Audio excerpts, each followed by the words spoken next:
It's crazy how similar Auburn's first 2 years under Hugh Freeze are to another SEC program. Let's dive in. In the world full of podcasts, he's the undisputed heavyweight champion of hot takes, an Auburn sports homer, master of the boog, and message board legend. Get your buttons buttoned and your hats flattened because the Top Button Podcast is about to kick off. And you don't want to miss your courtside seat. Now, here's your host, Charlie 5. Yes, sir. We're back. It's another episode of the Top Button Podcast. I'm your host, Kyle Rush, a.k.a. Charlie 5, and we are ready to get after a happy Monday. Today, we're going to talk about the similarities between two SEC programs, Auburn and Florida. The first 2 years under Billy Napier have been just insanely similar to the first 2 years under Hugh Freeze. And they've seemed to sort of turn it around. And I'm going to talk about what Auburn has to do to match what Florida did in year 3 to kind of get going in the right direction and get the hype sort of built back around the recruiting apparatus as well as winning on the field. We're going to talk about all those and where Auburn may be a little bit ahead of where Florida was at this point heading into both of their third seasons. But before we do that, let's give a quick shout out to Rhoback.com. I've got my licensed Rhoback Auburn hoodie on right now. Use coupon code BARN20 and save big. Look, they got everything. If you love men's apparel, I think they may even have some women's stuff too. They got some kids stuff as well. If you love good looking, feel good apparel, you need to check out Rhoback.com and save big at the same time. So check them out. Show them some love. It's Rhoback.com. All right, so Auburn picks up a big commitment last week from Peyton Falzoni, and it still seems like even with that one, you can't quite get the momentum rolling. You thought that one may kick off a big one.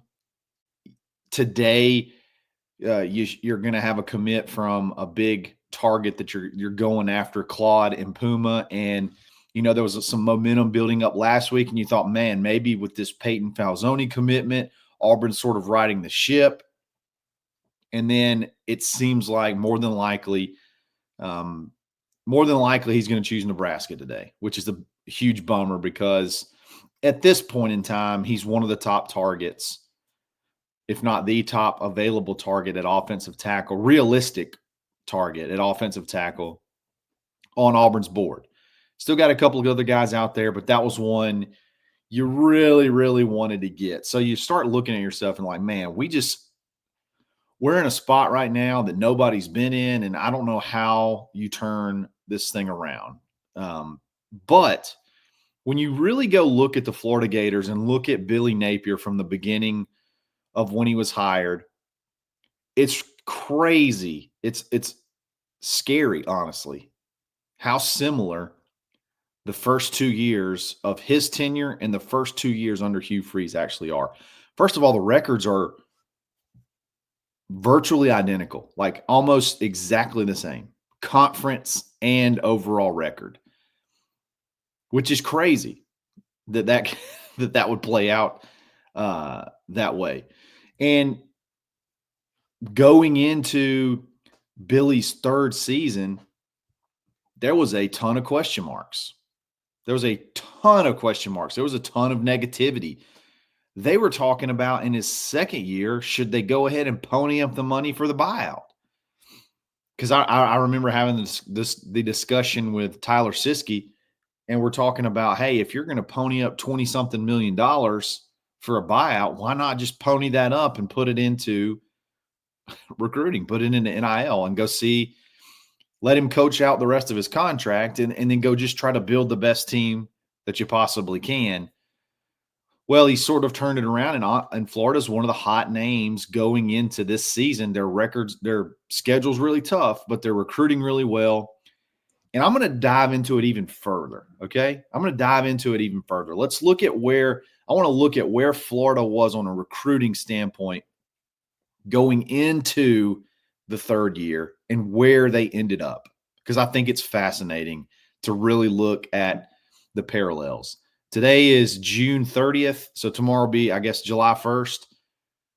On July 1st, Florida had 8 commits last year. 8 commits, and they were around 40th-ish in the rankings. If you look at Auburn right now, Auburn has 7 commits. You hopefully are going to pick up another one on July 4th and maybe another one on July 6th. So again, right there around the exact same. Now Auburn's a little bit lower ranked. I think the rating of Nico Heppy, it's hard to even put a ranking on him because he hasn't played football yet. So that one's probably dragging the ranking down a little bit, even though you think he could probably be a pretty good player. Yeah, so Auburn's a little bit behind, but as far as total number of commits, almost identical. I've been saying that it feels like Auburn's going to be somewhere around that 10 to 11 commit range when kickoff gets here. That seems pretty fair, I think. I think that's going to be pretty close. At kickoff last year, Florida had 13 commits. So again, you're talking about probably being right in the same area of where Florida was at kickoff last year. Once they got to that 13th commit, they got all the way up to somewhere around the top 20s or top 25. That Auburn's probably not going to be that close to the top 20s around kickoff. But again, Auburn has a chance early to really light the fire and generate some momentum after the season kicks off. So what Auburn's hoping is if we can just have some success on the field, once you have those 10, 11, 12 commits, whatever it is around kickoff, that the wins will sort of start making things a little bit easier. Maybe there's some kids on the fence. Maybe there's some kids just sitting there waiting to see if Auburn can put a good product on the field. Maybe Auburn needs a little bit more time to get NIL squared away with this, switch over to the rev share, and then what you do with NIL above and beyond rev share. Maybe there just needs to be a little bit more time. Regardless, you're hoping you can start building some momentum as the season starts. And I know a lot of people are probably thinking, oh, that's too big of a hole to dig out of. I mean, this is unprecedented where Auburn is. It's really not. And again, I don't have to point anywhere further than Florida. Okay. So I said beginning at the season, they had 13 commits. Okay. Around 20th overall. This is the crazy thing. Okay. Remember, they started their season off 4-5. It was not good. Again, people were starting to wonder what was going to happen with Billy Napier. Would this be the year he would get fired? Would they go ahead and do it? But Florida did something towards the end of the season where they basically made the announcement that they were not going to get rid of Billy. They were uniting behind him.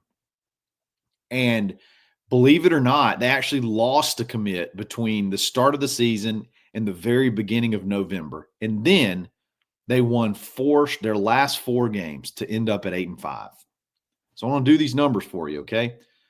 12 commits at the beginning of November.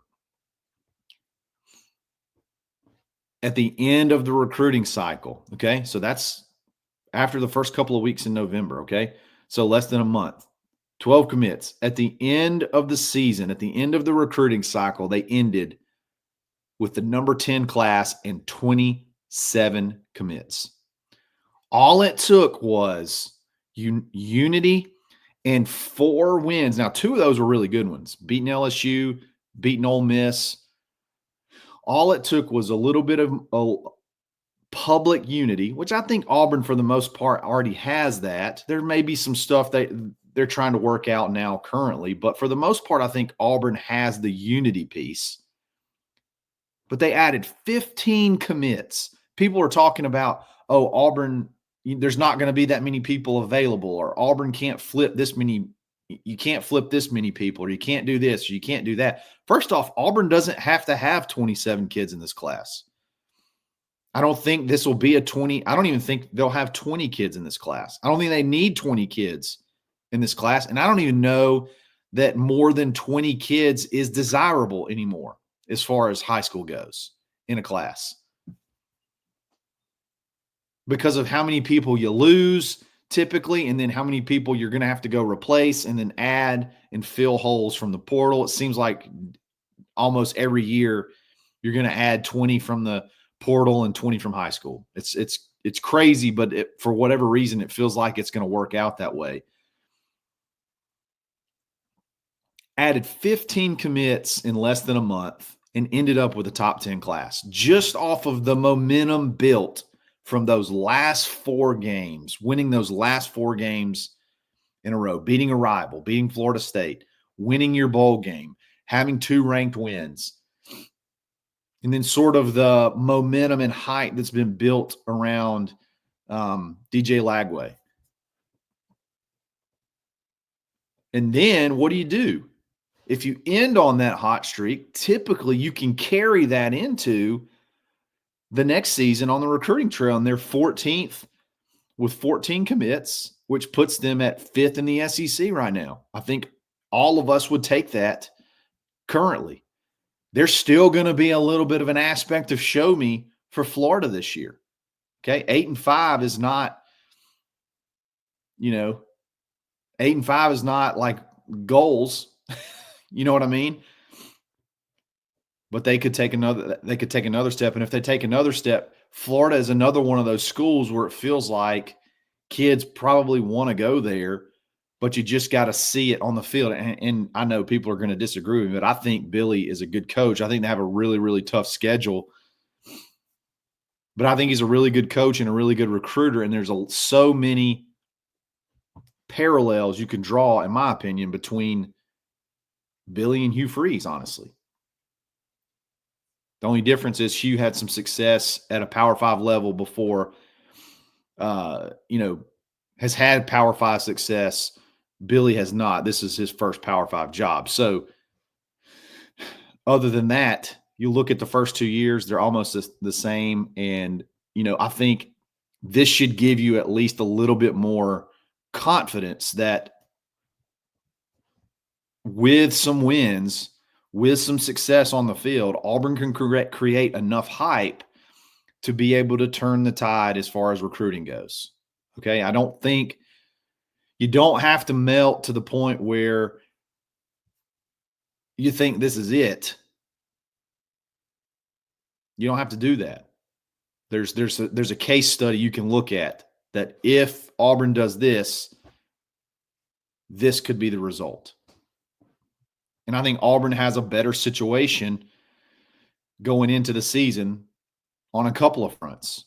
Number one, remember, Florida lost several very quality players, starting level players, not starting level, starters, incumbent starters that are high level SEC players. They lost those after that second season. I don't want to say all of those. They lost some of those. Guys like Princely, Umani-Allen went to Ole Miss, had a big year. He would have been heavily relied upon on that defensive line for Florida. Trevor Etienne, that was another one. That would have been their starting running back, and he had a really good year at Georgia. Chris McClellan, one of their big interior defensive linemen, goes to Missouri. Scooby Williams probably was going to be a lot like maybe a Morris Williams, what I call foundational depth. Maybe not like the first guy in the rotation, but a guy that you needed to be that first guy off the bench. You needed to be there just in case of an injury. Jalen Kimber. They lost 5 or 6 guys that are what I would call key A starters and then quality depth. Auburn really has not experienced that yet. I don't even really know who you could point to. I did an episode, probably Braden Joyner is probably in the Hugh Freeze era the biggest loss And that is no knock on Braden Joyner. That's just going to show you that the biggest loss is a reserve offensive lineman that Auburn's had. Now, he got to play a good bit last year because of injury and because he just beat out some guys as far as after you got rid of, the Percy Lewis experiment. That ended up being the best rotation. But you brought in some more guys. So, was he still going to be that number 6 dude, that first guy off the bench? I don't know. I don't know the answer to that. But Auburn hasn't experienced that loss yet. So I think Auburn's going into the season this year, number one, with a better roster than Florida was going into their season last year. And then you look at the schedule, and Auburn's schedule, this may be one of the most manageable schedules that I can ever remember following Auburn. I mean, it's crazy. Nothing is easy and nothing is a layup, and we've proven that over the last 2 seasons. Over the last 4 seasons, nothing's a gimme. But the mixture of good teams that you're playing at home and then your road games are teams that you match up well with talent-wise, Auburn has a chance to be much better than 4-5 through their first, 9 games. Or 4-4 through their first 8 games. Whatever it was that Florida was. Auburn has a chance to be much, much better than that through that first up until November. And then we've all seen that stretch after the Georgia game that's incredibly manageable for Auburn. So if you can get through this first part, you can go on it. You can get on a heater. And Florida just proved that in less than a month, you can sign over half your class. In less than a month, you can add over half your class, and half of their class last year is not going to be far from the whole class for Auburn. So if you can get to that 10 level, if you can get to that 10 commit level before kickoff, you're going to have a really, really good opportunity to put something on the board to go get your last final 7 to 8 pieces to finish this class off.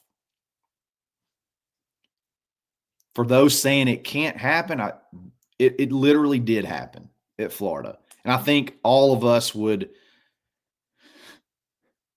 I don't want to say the record-wise, I don't think we would take 8-5 this year. I think that would be a disappointment because it would be 7-5 and a bowl win. But I think you would take the hype. I think you would take the momentum going into year 4 from Florida right now. Maybe have it a little bit higher, but they seem to have a lot of momentum. They're able to come into Alabama and pick off kids on the recruiting trail. Now, who knows what happens with them this year? Because, again, that schedule's really tough. Is DJ Lagway really the guy? I guess we'll see all of that. But I say, and I talk a lot about Florida just because of the parallels you can draw between the two. Auburn's got some stuff they got to figure out off the field. Auburn's got some stuff they got to figure out from an NIL perspective. And hopefully that's getting remedied and you can retain the few guys that you have. Today's a big day for Denarius Gray. I think we'll know one way or the other if he's going to stick with Auburn after today. And then you got to start building some momentum and going out and getting some commits. Again, I think you're going to pick up one on July 4th, turn around, maybe pick up one on July 6th. And then could that sort of get the balls rolling? And you still got, I mean, to me, Jacquez Wilkes, if you pull that one off, the top 100 player, in-state top 10 guy from Wadley, Alabama, you pull that one off, you go ahead and get that one on the board, I feel like everybody may breathe a collective sigh of relief. I think he'd be your top player in the class if you could go ahead and get him in. Seems like end of July. I'm hoping that's not the case. I'm hoping that's not the case. I've seen that story before.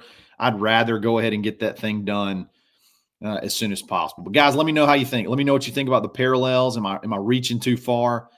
They seem pretty spot on to me. So I really appreciate you guys listening. Catch us tomorrow. We'll be back again tomorrow. It's another episode of the Top Button Podcast. Stay buttoned. for listening, and drive home safely.